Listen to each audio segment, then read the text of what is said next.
Hey, this is John with Six String Country, and we're gonna learn a song, Little Bitty, that was recorded by Alan Jackson. Little Bitty was written by Tom T. Hall. The song is in E. It's gonna feature a capoed up acoustic guitar played in the key of C, and we're gonna have some electric guitar parts that are gonna comp some fiddle and accordion licks, as well as a cool guitar solo in the end. Let's get started.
So for the rhythm guitar here, I'm playing my acoustic, I'm capoed up 4.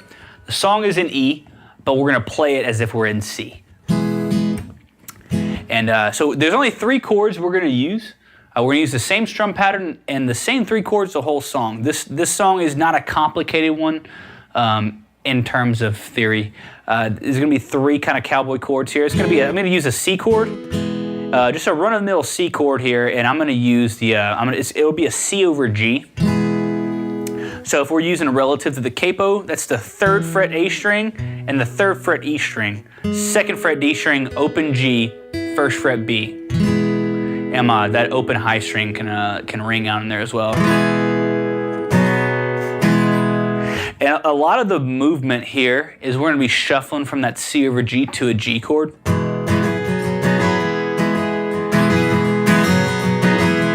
You won't have a ton of time to set up a full G chord there, but it will be just a run-of-the-mill G chord. With that G chord, and I'm gonna diagram that without any frets. Open D, open G, open B, open E. And we'll have a kind of a run-of-the-mill F chord. I like to play my F chord with the thumb hitting that 1st fret relative to the capo on the low E string.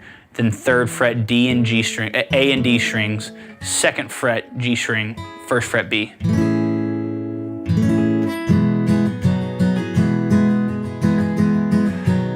And you're gonna only use that F chord in the choruses.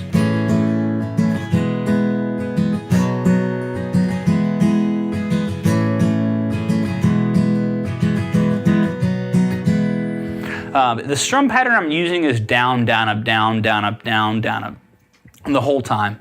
It's really gotta have a percussive vibe to it, just the way the shakers, the percussion, and the drums are going. You want it to be slightly percussive.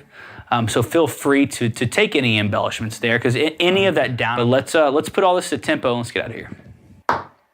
Here is the intro guitar. 1, 2, 3, 4.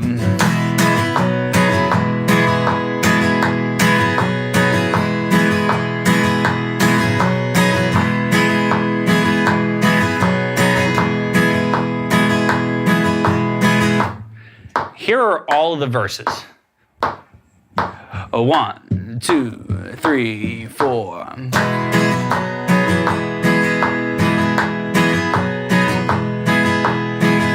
So for the lead guitar here, I'm playing my Telecaster.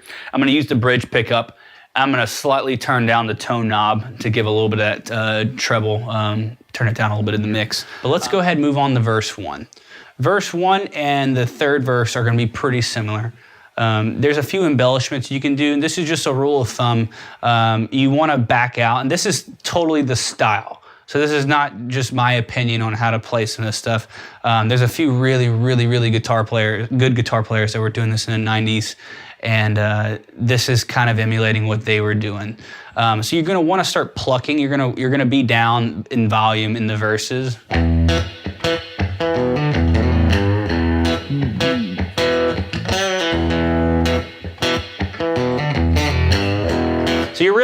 there's not a structure to this. There's not a specific pattern. I'm going to tab it out exactly like I play in the jam-alongs. But just learning this specifically, we're hanging out on the E chord. And we're going to just move around in a box-style position. You can do these little quick bends that are kind of part of that sound of that era in country music. But you're really going to hang around the open E, the 2nd fret A string, and the 2nd fret D string. And you can do a lot of cool things around here, and I encourage you to do some embellishments of your own. But I'm going to pluck on the 2nd fret D string.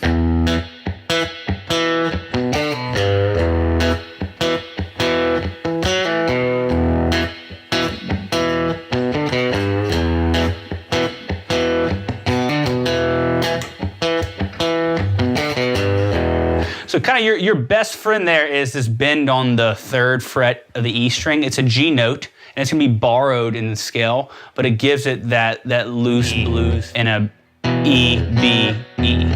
So that's the pattern, and you can see that on your chord chart if you're using the website. But for this strictly, I'm gonna do some walks here, going from the 3rd fret E string to the 4th fret E string.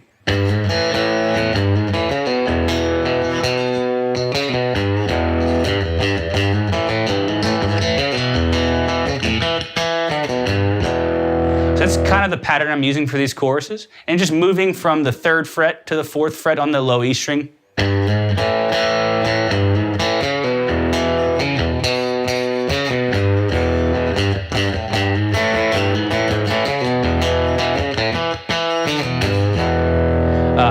Because it's on an A string, you can do a lot of cool things there. You can just strictly bend.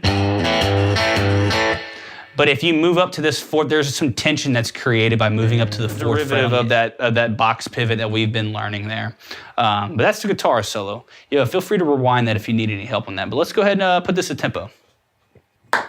Here's a guitar solo. 1, 2, 3.